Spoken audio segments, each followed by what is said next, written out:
to catch fish. 그리고 우리는 그것을 통해 베드로가 믿지 불신하고 있었다는 것을 알 수 있었습니다. 그가 물고기를 잡을 수 있을 것이라는 것을 믿지 않았죠. But even in his unbelief, he obeyed Jesus.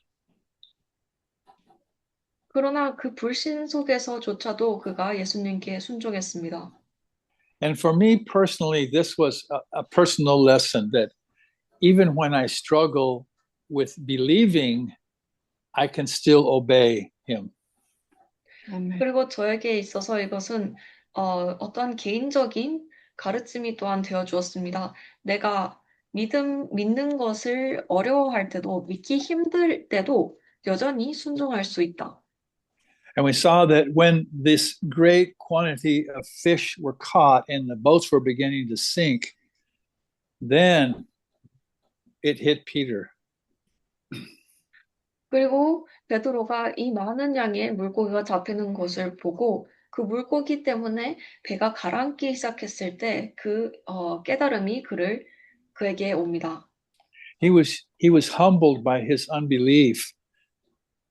그가 그의 불신에 의해서 겸손하게 되어졌습니다. By his doubting of what Jesus had said. 예수님께서 말씀하신 것을 의심함으로 말이죠. And he said, "Depart from me, for I am a sinful man." He thought he had to leave Jesus because of his unbelief. 그가 그래서 이야기합니다. 저로부터 주세요, 예수님. 제가 죄가 많은 사람입니다. 그가 그의 불신 때문에 예수님으로부터 떠나야 한다고 생각했습니다. And I think a primary lesson that we took from this story last week was that when we are weak in faith, that does not prevent Jesus from doing a work with us. 그리고 우리가 이 이야기로부터, 지난 시간에 읽은 이야기로부터 얻을 수 있는 가장 큰 교훈은 우리가 믿음에 있어서 약할지라도 그것이 예수님을 그가 하시는 일로부터 멈출 수는 없다는 것입니다. He knows our weakness and he has taken it on himself to make us into what he wants us to be. 그는 우리의 약한 부분들을 아시고, 어, 그가 바라는 방향으로 우리를 이끌기 위하여, 우리를 만들어 가시기 위하여 그가 일을 하십니다. So I saw for myself in this story that the work of growing in faith and service to God is his work. 저는 이 이야기 속에서 또한 제 스스로를 보았습니다. 어, 믿음 안에서 자라는 것과 하나님을 섬김에서 자라는 것은 하나님의 일이라는 것을 말이죠. None of us start out worthy in our walk with Jesus. 우리 중 어느 누구도 우리의 예수님과의 걸음 속에서 처음부터 가치 있게, 합당하게 시작하지 않습니다. In fact, we saw that God uses the weak, the poor, the foolish things of this world so that no flesh can glory in his presence. 사실 우리가 본 것은 하나님께서 이 세상에 나약하고 가난하고 어리석은 자들을 이용하신다는 것이었죠. 그럼으로써 어떠한 육신도 그의 존재 앞에서 그 영광을 스스로에게 돌리지 않게 말이죠. So weakness is not a limitation with God. 그래서 약함은 하나님께 있어서 어떠한 한계도 되지 못합니다. In fact, it is an asset because that enables God to be the one who does everything in our life. 사실 그것은 어떠한 그에게 있어서 이득이 됩니다. 왜냐하면 그럼으로써 우리의 약함을 통해서 하나님께서야말로 우리의 삶 속에서 모든 것을 행하시는 분이 되시기 때문이죠. So let's take up tonight's study starting from verse 12 through 15. 오늘 공부를 시작해 보겠습니다. 어, 열, 어, 5장 12절부터 16절입니다.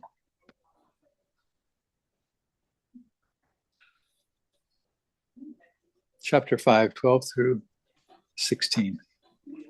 12절에서 16절 제가 읽겠습니다. 예수께서 한 동네에 계실 때 온몸에 문둥병 들린 사람이 있어 예수를 보고 엎드려 구하여 가로되 주여 원하시면 나를 깨끗게 하실 수 있나이다 하니 예수께서 손을 내밀어 저에게 대시며 가라사대 내가 원하노니 깨끗함을 받으라 하신대 문둥병이 곧 떠나리라. 예수께서 저를 경계하시되 아무에게도 이러지 말고 가서 제사장에게 너 몸을 보이고 또 너 깨끗게 됨을 인하여 모세의 명한 대로 예물을 드려 저희에게 증거하라 하셨더니 예수의 소문이 더욱 퍼지매 허다한 무리가 말씀도 듣고 자기 병도 나음을 얻고자 하여 모여오되 예수는 물러가서 한적한 곳에서 기도하시니라. 아멘. So here is a man who is full of leprosy, and leprosy in Israel was something that would cause us to live separately from everybody else. 여기에 이 나병으로 가득 찬 한 사람이 있습니다. 그리고 이 나병은 이스라엘에서 그 사람을 분리시켜 살게 할 정도로 심각하게 여겨졌습니다. And I love this man's approach to Jesus because he says, Lord, if you are willing. 그리고 저는 이 사람이 어떻게 예수님께 다가가는지가 굉장히 마음에 듭니다. 그가 이야기하죠. 예수님, 주님, 만약 당신께서 뜻하신다면. And Jesus' response was that he was willing. 그리고 예수님의 답변은 그가 뜻하신다는 것이었습니다. What I take from this is a way that we should approach the Lord. 제가 여기서 얻을 수 있는 것은 우리가 주님께 다가가는 방법입니다. We shouldn't be demanding what we want from God. 우리는 We should not. 하나님으로부터 우리가 원하는 것을 요구해서는 안 됩니다. But we also see that this man had faith that if the Lord was willing, he could heal him. 그리고 우리가 또한 볼 수 있는 것은 이 사람이 믿음이 있었다는 것이죠. 만약 주님께서 뜻하신다면 그가 그를 치료할 수 있다는 믿음 말이죠. And then the miracle happened. Jesus touched him, and immediately the leprosy left him. 그리고 기적이 일어났습니다. 예수님께서 그를 만지셨고 그 즉시 나병이 그를 떠났습니다. I don't want to make too much of this, but I have a picture in my mind of Jesus touching this very defiled man. 이것에 대해서 더 많이 언급하고 싶진 않지만 제 마음속에는 이러한 그림이 그려집니다. 예수님께서 이 나병으로 가득 찬 이 사람을 만지는 그러한 장면이죠.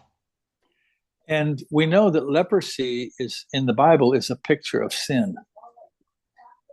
그리고 우리는 또한 성경으로 알 수 있다시피 나병이 죄의 상징이라고 또한 알 수 있습니다. And the picture in my mind is that when Jesus touches something, sin can no longer remain there. 그리고 제 안에 그려지는 그림은 예수님께서 어떤 것을 만지실 때 제가 더 이상 그곳에 머물 수 없다는 것입니다. And so the next thing Jesus says is go and show yourself to the priest. 그리고 예수님께서 다음으로 하시는 말씀은 나아가서 너 스스로를 제사장들에게 보여주라는 것이었죠. Why would Jesus tell him to do that? 예수님께서 왜 그렇게 하라고 이야기하실까요? Well, I think it's because we keep seeing over and over again in Jesus' life that he was living under the law, under the old covenant. 제가 생각하기에 그 이유는 우리가 계속해서 반복적으로 예수님의 삶 속에서 그가 구언약, 율법 아래에서 살아가시는 것을 볼 수 있기 때문입니다. And even though this covenant was going to be done away, still it was given by God, and there was nothing wrong with God's covenant. 그리고 이 언약이, 구언약이 곧 사라질 것이었음에도 불구하고 그 언약은 여전히 하나님께서 주신 언약이었고 그 언약에는 아무런 나쁜 것도 잘못된 것도 없었기 때문이죠. And so until the old covenant was done away and the kingdom came, Jesus was going to live in obedience to that covenant. 그래서 구언약이 끝이 나고 하나님의 왕국이 올 때까지 예수님은 그 언약에 순종하며 살아갈 것이었습니다. Then the next thing we see in this passage is that now everybody has heard about Jesus and the crowds are becoming huge. 그리고 우리가 그 다음 구절에서 볼 수 있는 것은 이제 모든 사람들이 예수님에 대해서 알게 되고 그를 둘러싼 군중이 더욱더 늘어났다는 것입니다. And we see all through the book of Luke that the people want two things. 그리고 우리가 누가복음을 통틀어서 볼 수 있는 것은 사람들이 예수님께 두 가지의 것을 바랬다는 것입니다. They want to hear what Jesus says, 그들은 예수님께서 어떤 말을 하시는지 듣고 싶었고 or they want to be healed or see a miracle. 혹은 그들이 치료를 받거나 기적을 보고 싶어 했습니다. So Jesus has to withdraw himself and get away from the crowds into the wilderness. 그래서 예수님께서 광야로 물러나서 군중들을 피해서 광야로 물러나야 했습니다.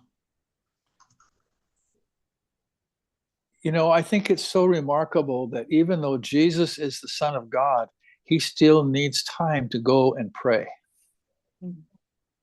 그리고 여기서 주목할 만한 것은 예수님께서 하나님의 아들이었음에도 불구하고 하나님께 기도하는 시간을 가져야 했다는 것입니다.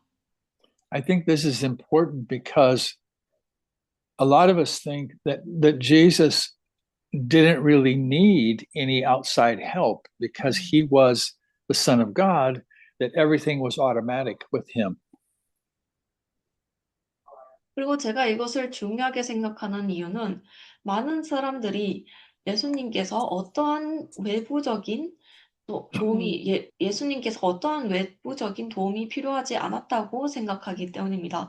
그가 하나님의 아들이었기 때문에 모든 소통이 자동적으로 이루어졌다고 생각하는 것이죠.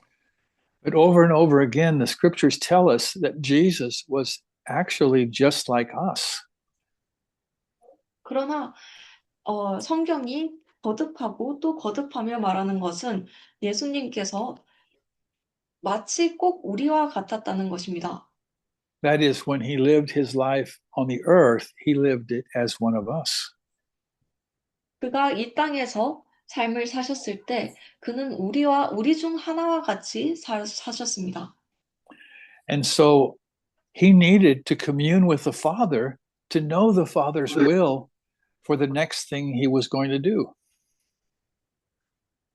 그래서 예수님께서는 하나님과 교제를 해야 했습니다. 그럼으로써 하나님의 아버지의 뜻을 알고 그가 다음에 하실 일이 무엇인지 알기 위해서요.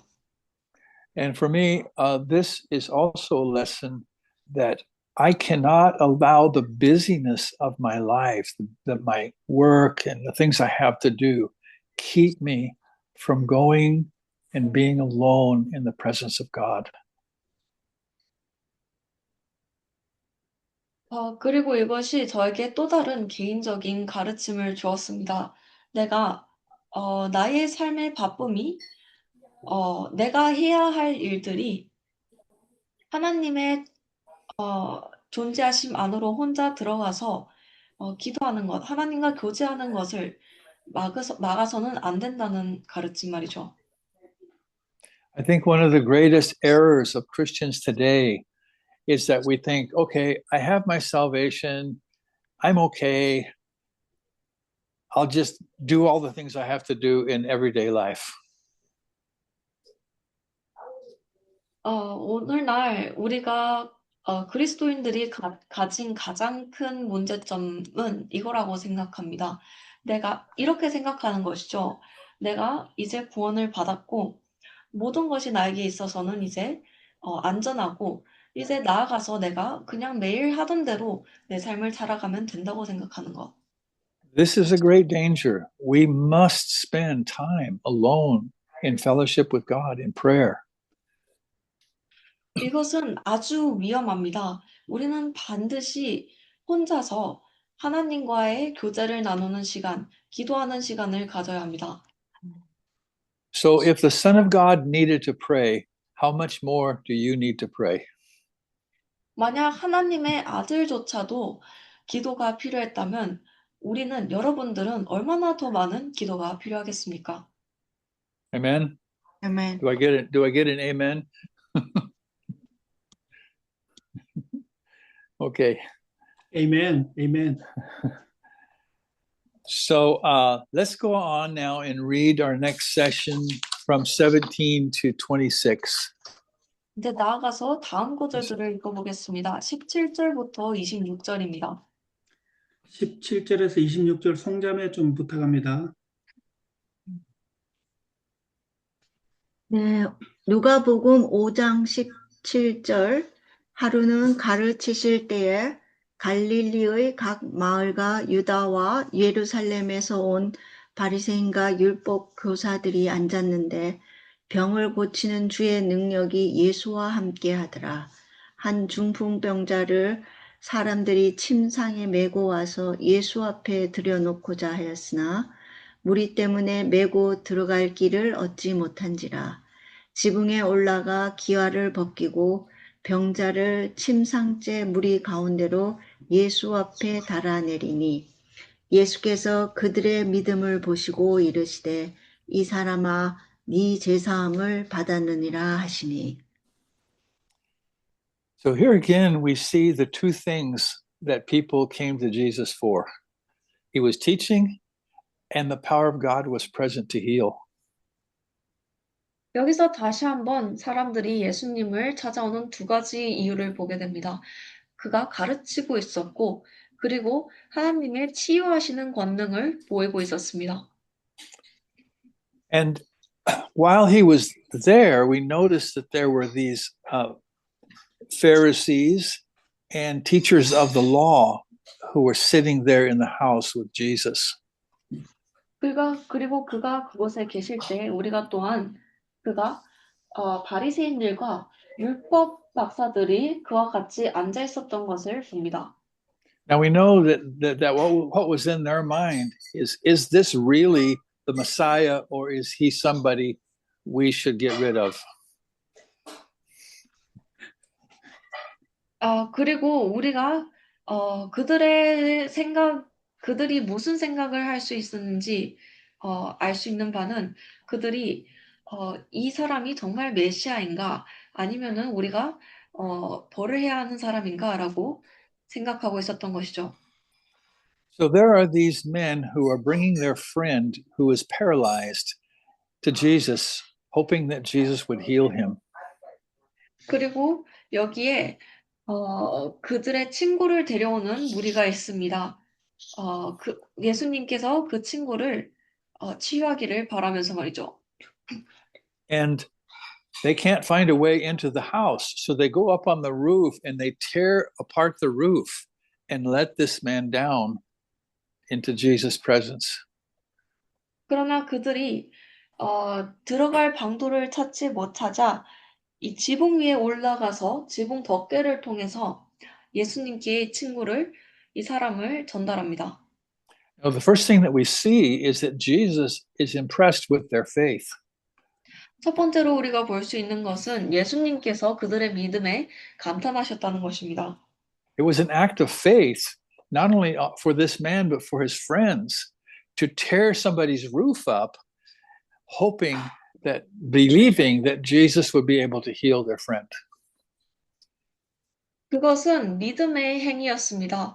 그 아픈 사람뿐만 아니고 그의 친구들에게 있어조차도 이 누군지 모를 이 사람의 지붕을 뚫어서 예수님께서 이 친구를 치료할 수 있을 것이라는 그 믿음만 가지고 지붕을 뚫는 것은 믿음의 행위였습니다.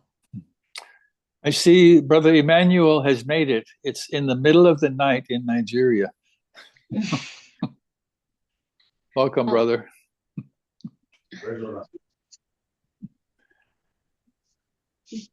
You can translate that if you want. Thank you, sir. 어, Thank you.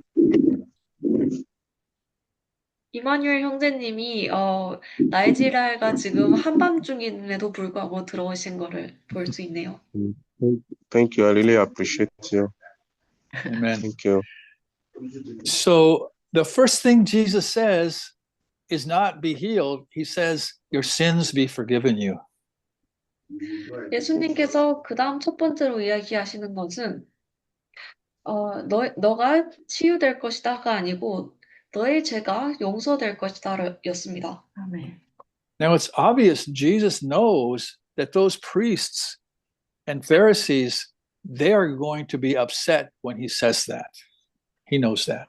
그리고 예수님은 분명하게도 그가 그런 말을 할 때 이 바리새인들과 율법 박사들이 그에게 화가 날 것임을 알았습니다. And of course, they immediately charge him with blasphemy. Who can forgive sins but God? 그리고 당연하게도 그들이 그 즉시 그를 신성모독죄라고 비난합니다. 하나님을 제외하고 누가 죄를 용서할 수 있나? But Jesus asked them a question. 그런데 예수님께서 그들에게 질문을 하죠. He says, which is an easier thing to say? Your sins be forgiven or rise up and walk? 그가 이야기합니다. 어떤 것이 더 말하기 쉬운 것 같습니까? 너의 죄가 용서되었다. 아니면은 일어나서 걸으라. So I want to ask you, what do you think? Which would be easier to say? 그래서 여러분들께도 질문하고 싶습니다. 어떤 것이 더 말하기 쉬울까요? Neither is easier. Okay. Well, I'm not talking about doing, I'm talking about saying. Which is easier to say?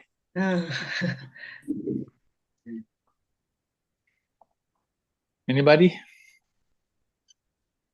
You can take up your bed and go to your house. It's easy to say. Okay. Yeah.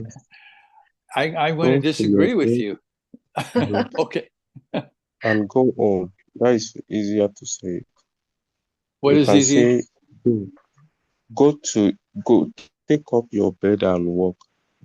Okay. So it's very easy. Okay. So I know what you mean, but I want you to think about this.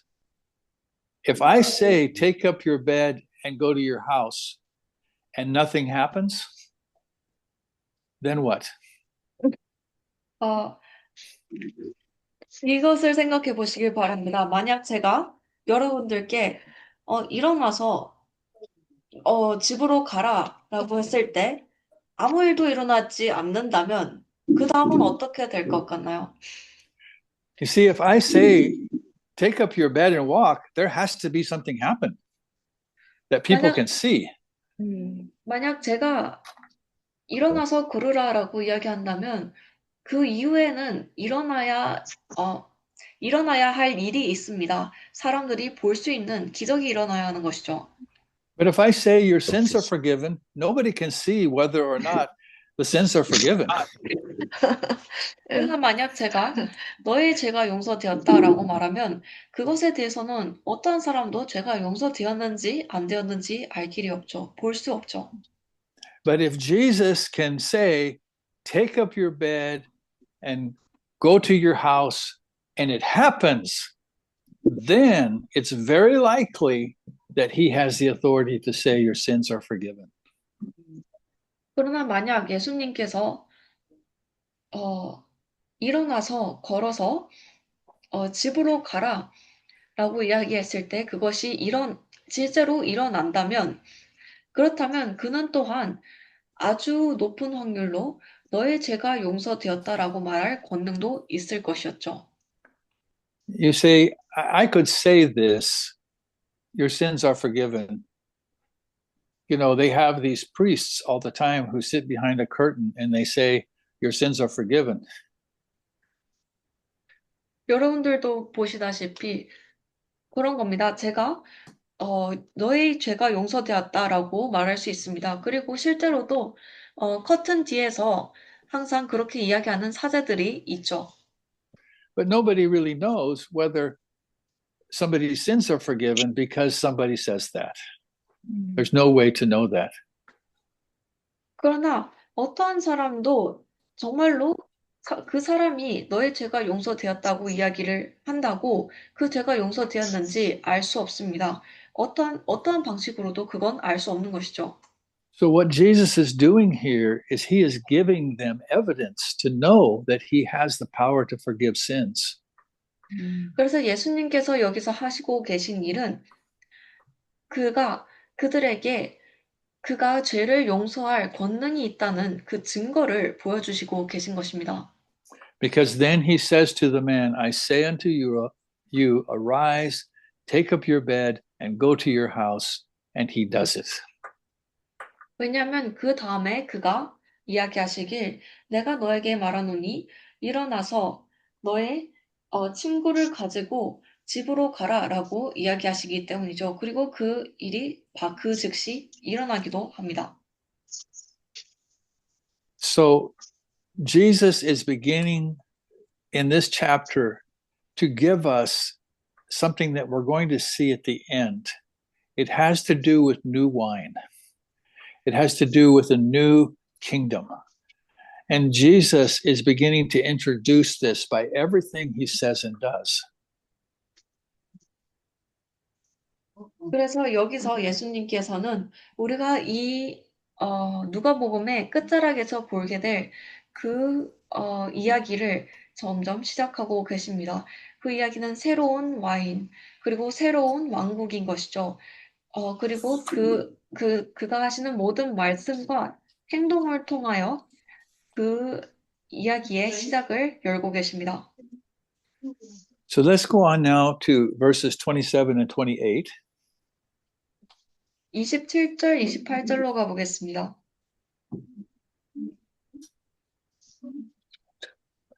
27절, 28절 크리스토퍼 형제님 부탁합니다. We're in Luke 5, if anybody is new to the study. 5장 27절에서 28절입니다. 그 후에 나가사 레위라 하는 세리가 세관에 앉은 것을 보시고 나를 조추라 하시니 저가 모든 것을 버리고 일어나 조치니라. Read up to 28. Yeah, just those two verses. So the calling of Levi Matthew is really important in the story of Jesus. 이 예수님의 이야기에서 이 레위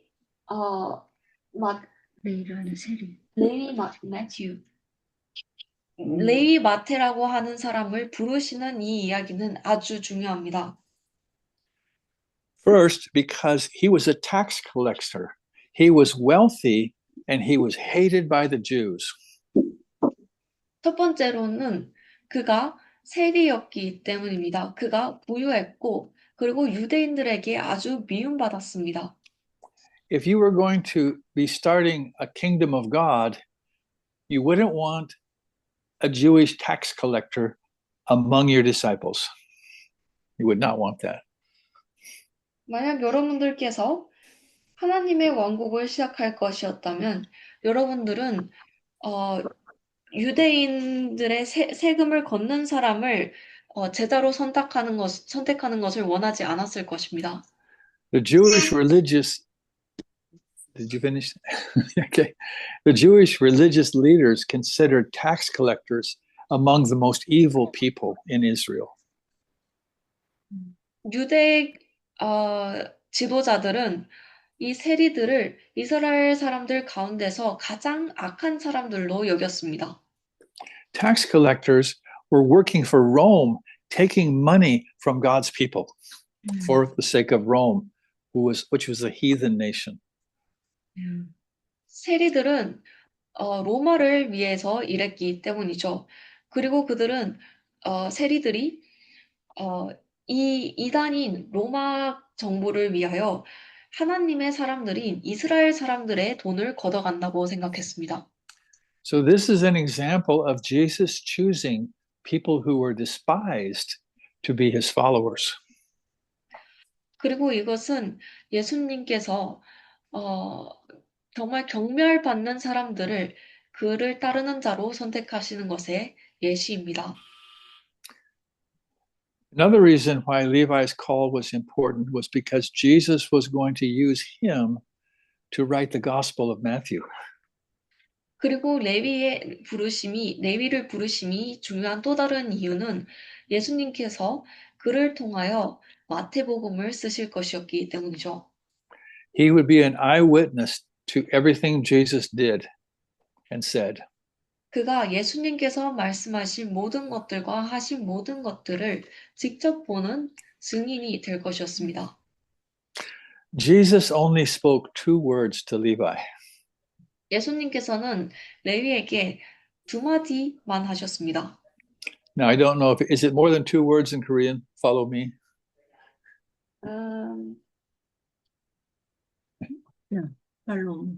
I think it's 2 words, yeah.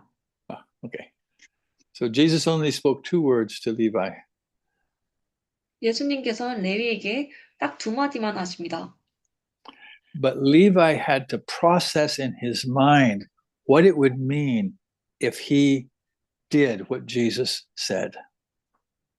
그러나 레위는 그의 생각 속에서 마음속에서 예수님께서 하신 말을 그가 실제로 한다면 그것이 무엇을 뜻하는 것일지 생각해야 했습니다.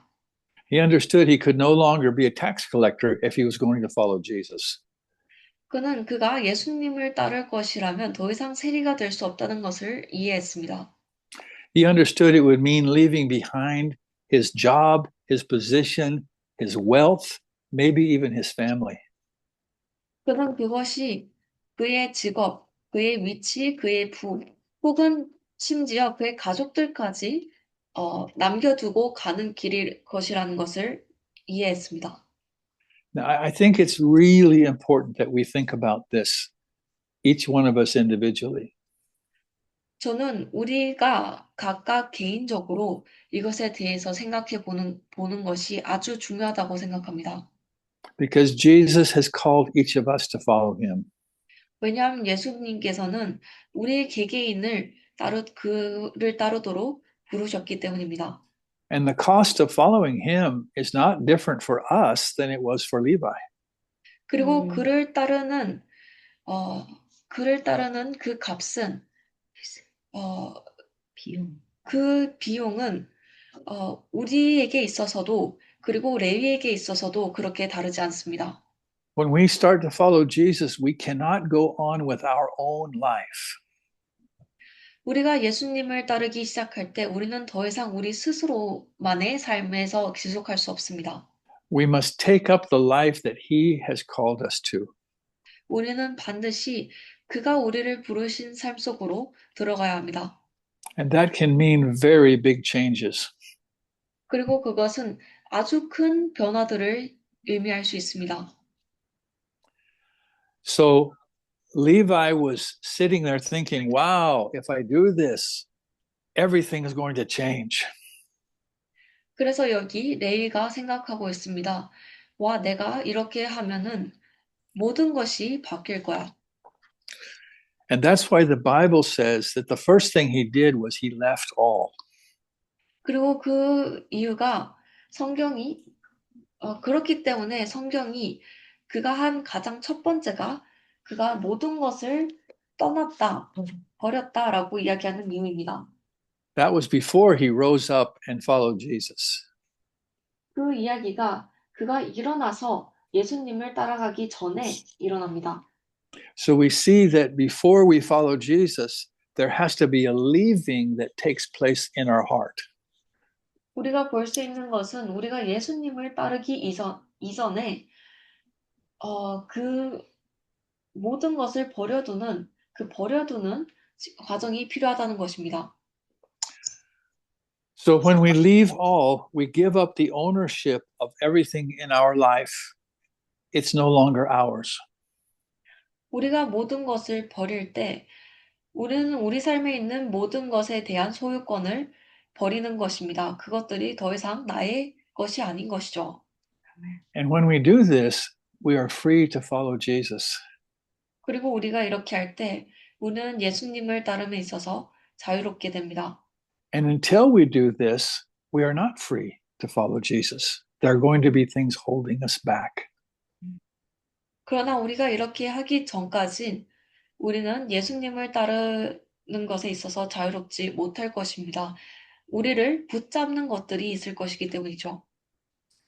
I know that in Korea, many of you are struggling with what to do now that we have come out of one religious institution.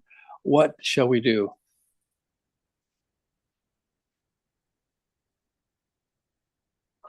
religious. Could you repeat it again?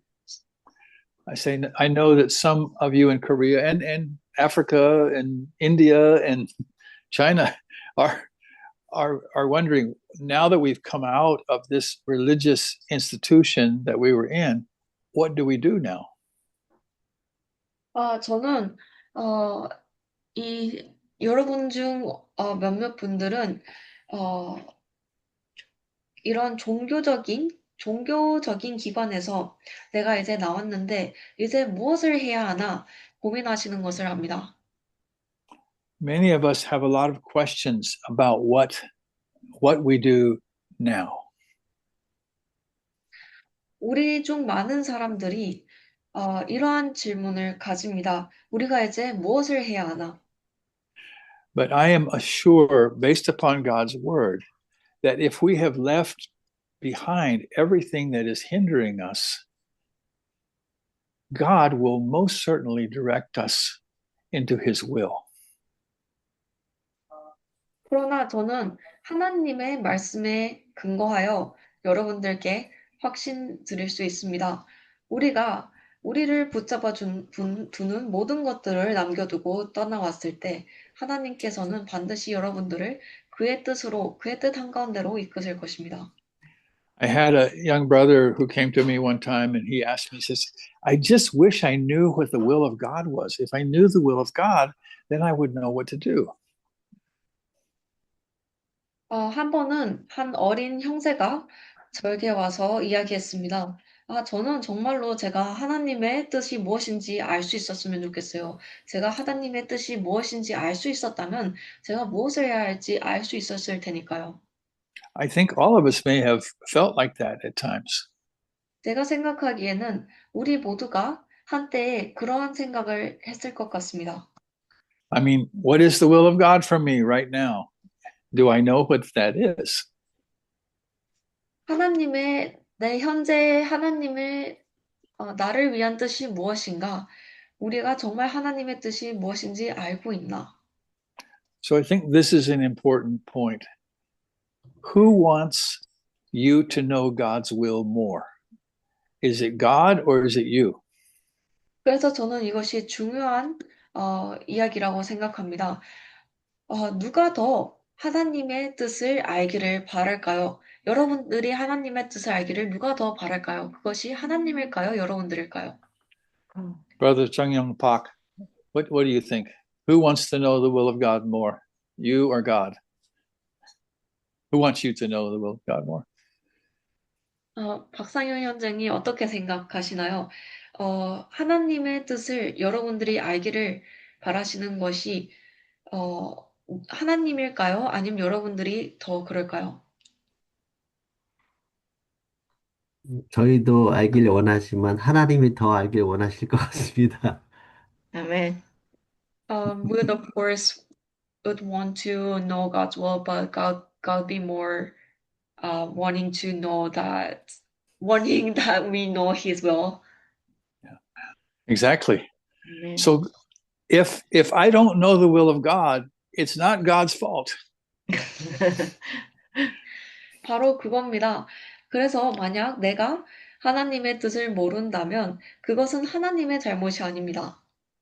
And almost always it's because I'm holding on to something that is keeping me from doing what God would have me do.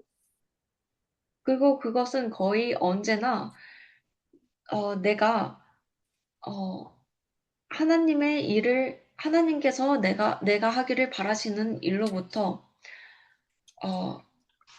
그것을 하는 것을 멈추는 것에 계속 붙잡고 있기 때문입니다.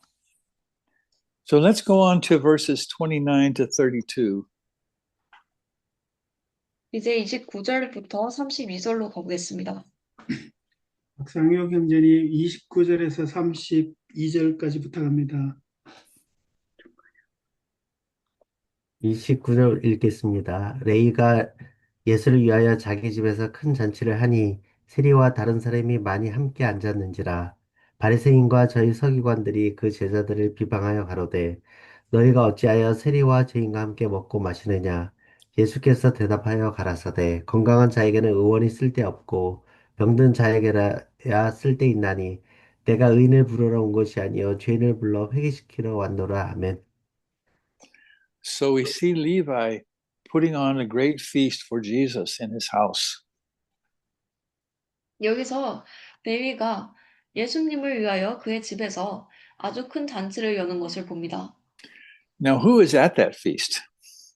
이제 그 잔치에 누가 자리하고 있나요? Tax collectors. Tax collectors. So those are sinners, right? 아주 많은 수의 세리들이 함께하고 있다고 하죠. 그리고 그들은 모두 죄인입니다. Those are really bad people. 그리고 아주 나쁜 사람들이죠. That's who he invited to his feast. They were people like him. 그들이 레위가 초대한 사람들입니다. 그와 같은 사람들이죠. Also, I think either the scribes were standing outside watching who went in, or they were in the feast. 그리고 또한 서기관들과 바리새인들이 그 잔치가 일어나는 집 밖에서 서서 그들이 들어가는 것을 보고 있었거나 그 잔치에 함께 하고 있었던 것으로 보입니다. And they're complaining that Jesus is eating with sinners. He shouldn't be doing that. 그리고 그들이 예수님이 죄인들과 함께 식사를 하시고 계시는 것에 대해서 불평합니다. 그가 그렇게 해서는 안 된다고 이야기하죠. So I've often wondered about this feast that Levi had. I'm sure he wanted to honor Jesus, but I'm thinking it might have been a farewell time because he's going to leave his house, he's going to leave his family, and he's going to start following Jesus everywhere. 그래서 저는 종종 이 레위가 연 잔치에 의아해하곤 했습니다. 저는 물론 그가 예수님을 정말 존중하고 싶었다고 생각합니다. 그렇지만 이 잔치는 아마도 그에게 작별 인사를 하는 장소였을 것으로 또한 생각이 됩니다. 그가 곧 예수님을 따라 떠난다면 그의 집을 떠나고 그의 친구를 떠나고 그의 가족을 떠날 것이었기 때문이죠. And I think Levi may have invited all of his bad friends so that they might have a chance to see Jesus and maybe turn around their own lives. 그리고 또한 그가 일부러 그의 안 좋은 친구들을 모두 초대했을 수도 있다고 생각합니다. 그럼으로써 그들이 예수님을 볼 기회를 가지고 그들의 스스로의 삶으로부터 회개를 할 수 있게 말이죠. So Jesus answers the scribes and Pharisees in this way. 그래서 예수님께서 바리새인들과 서기관들에게 이렇게 답하십니다. He says, those who are well don't need a doctor. 건강한 사람들은 의사가 필요하지 않다. But those who are sick, they need a doctor. 그렇지만 아픈 사람들이야말로 의사가 필요하다. I didn't come to call good people to righteousness, but sinners. 내가 선한 사람들을 의로 부르기 위해 온 것이 아니고 죄인들을 부르기에 왔다. Now, I think a lot of the people who would have considered themselves righteous in Jesus' days were probably not part of the kingdom of God. 그리고 제가 생각하기에 예수님의 시대에 그들 스스로를 의롭다고 생각한 사람들은 아마도 하나님 왕국의 일부가 되지 못했을 것입니다. But something I think we can take from this that's very important is who Jesus was targeting. 그러나 우리가 여기서 얻을 수 있는 아주 중요한 것은 예수님께서 누구를 목적으로 하고 계셨냐라는 겁니다. We maybe should ask the question, who is more receptive to the message of forgiveness? The people who think they're okay or the people who know they're not? 여기서 질문을 하고 싶습니다. 어떤 사람들이 이 용서의 말씀을 더 잘 받아들였다고 생각하시나요? 그들 스스로가 괜찮은 사람들이라고 생각하는 사람들, 아니면은 그들 스스로가 괜찮지 못하다고 생각하는 사람들일까요? If I were to go up to a millionaire and say, here, let me give you $20.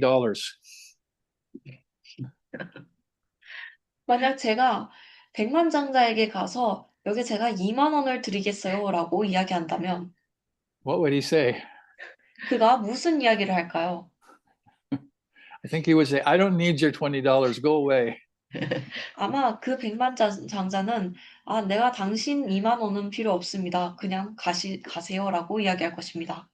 But if I went up to a guy on the street who was homeless and said, I want to give you $20, what do you think he would say? 그렇지만 만약 제가 길거리에 노숙하는 사람에게 다가가서 제가 당신에게 2만 원을 드리겠습니다라고 이야기한다면 그가 무엇이라고 답할까요? You see, Jesus believed that the people most receptive to his message were the poor, the weak, those who were struggling. 여러분들도 보실 수 있다시피 예수님께서는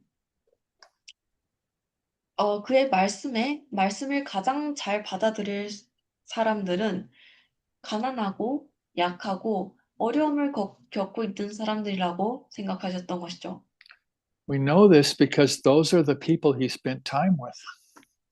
우리가 이것을 알 수 있는 이유는 그러한 사람들이야말로 그가 함께 시간을 보낸 사람들이기 때문입니다.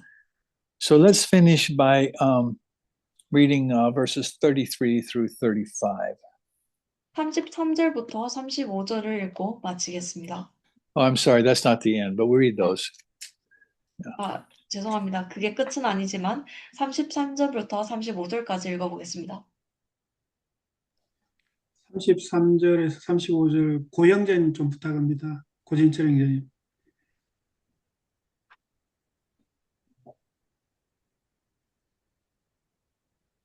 (33절에서 35절입니다) 네. 저희가 예수께 말하되 예수의 제자는 자주 금식하며 기도하고 바리새인의 제자들도 또한 그리하되 당신의 제자들은 먹고 마시나이다. 예수께서 저희에게 이르시되 혼인집 손님들이 신랑과 함께 있을 때에 너희가 그 손님으로 금식하게 할 수 있느뇨?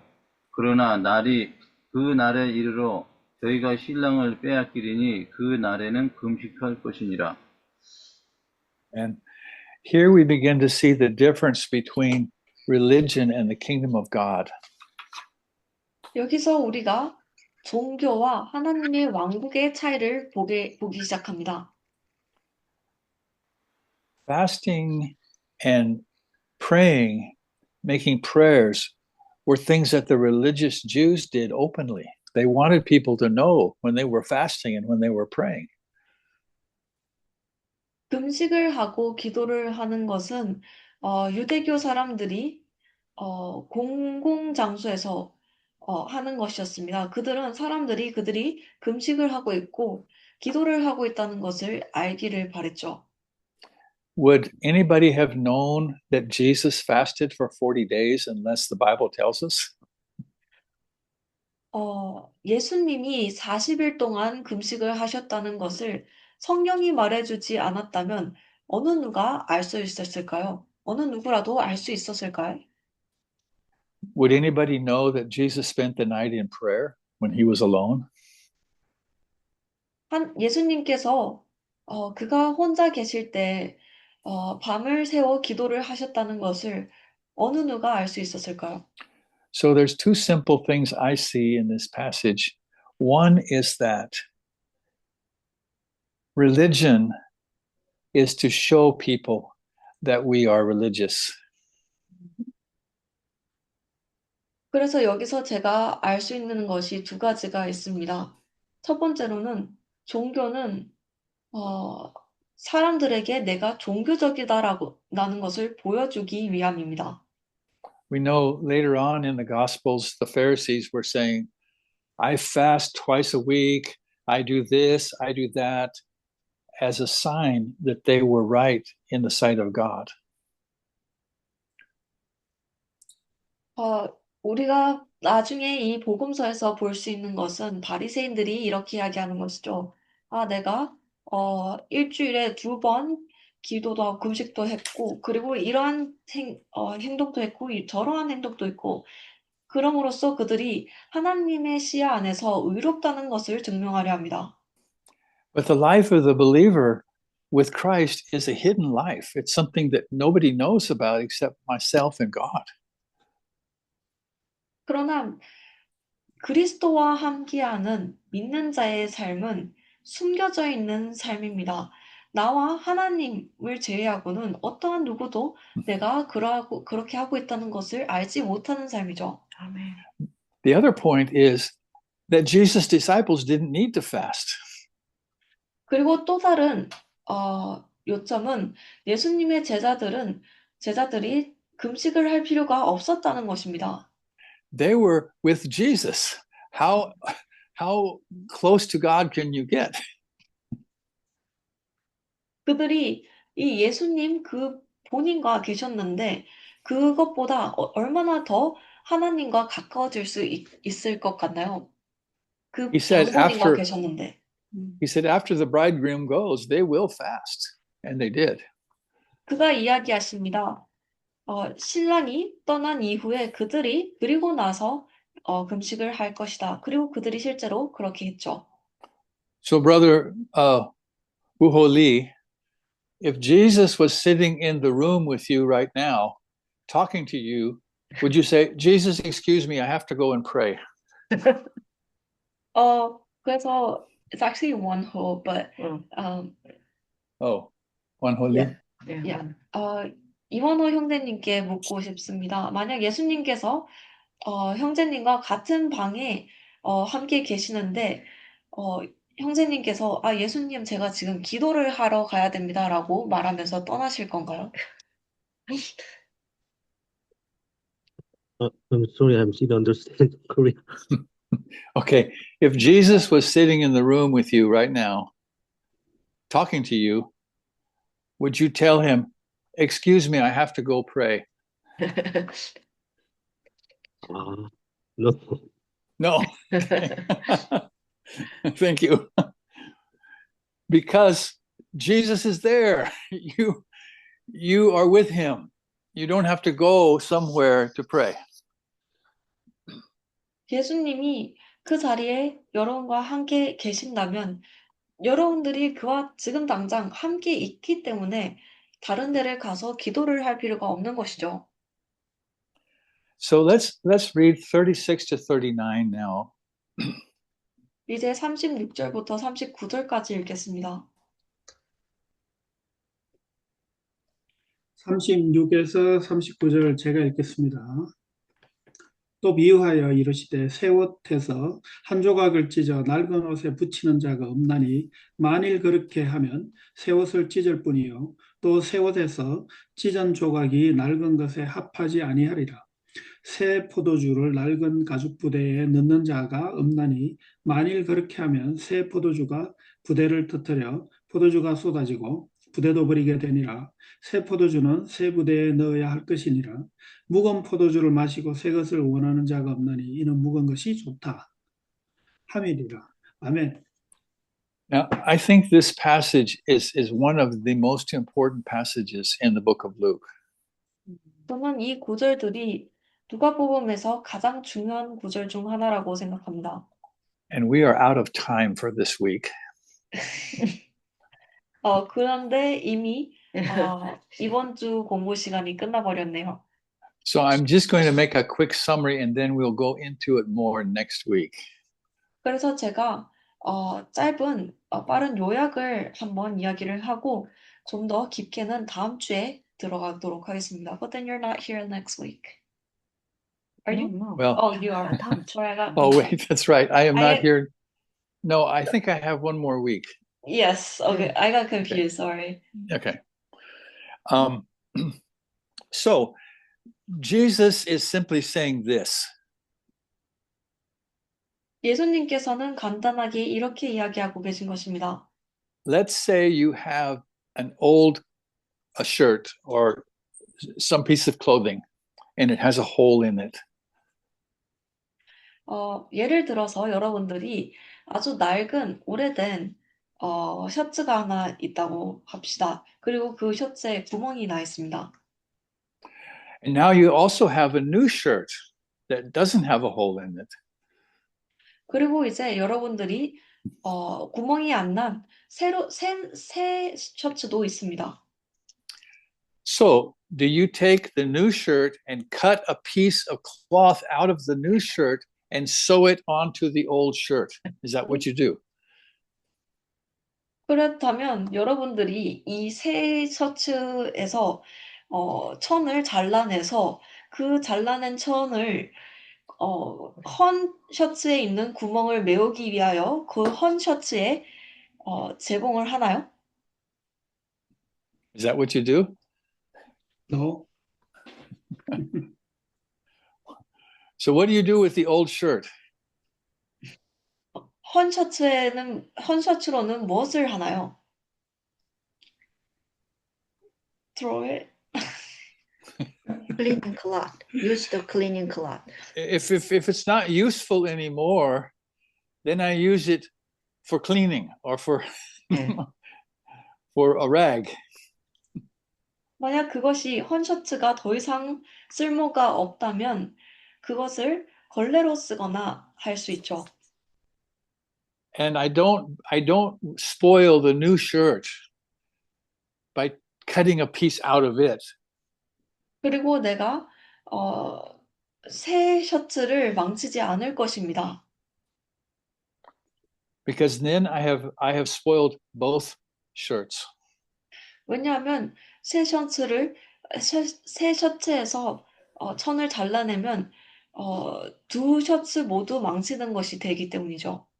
And the other story, the other parable is similar 그리고 다른 about 이야기 wineskins. 이 와인스킨 포도주대에 관한 이 이야기도 비슷합니다. And we'll talk about all of that next week, 그리고 그것에 대해서는 다음 시간에 이야기하도록 하겠습니다. if the Lord allows us to. 만약 주님께서 허락하신다면 말이죠. But I want to ask you to think about this because next week I'm going to ask some of you to explain it.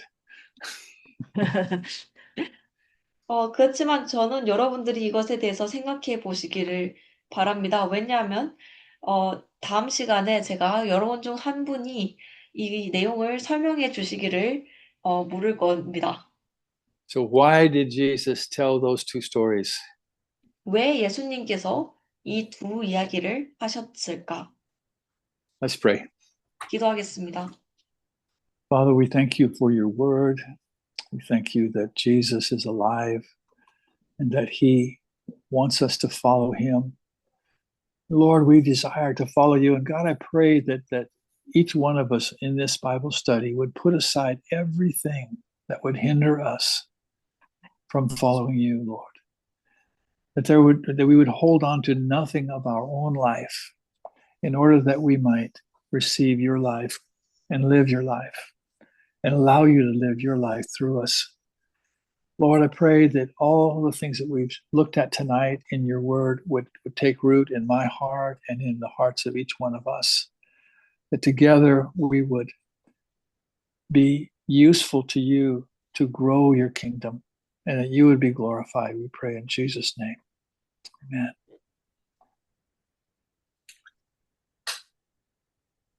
감사합니다. Thank you so much. Thank you.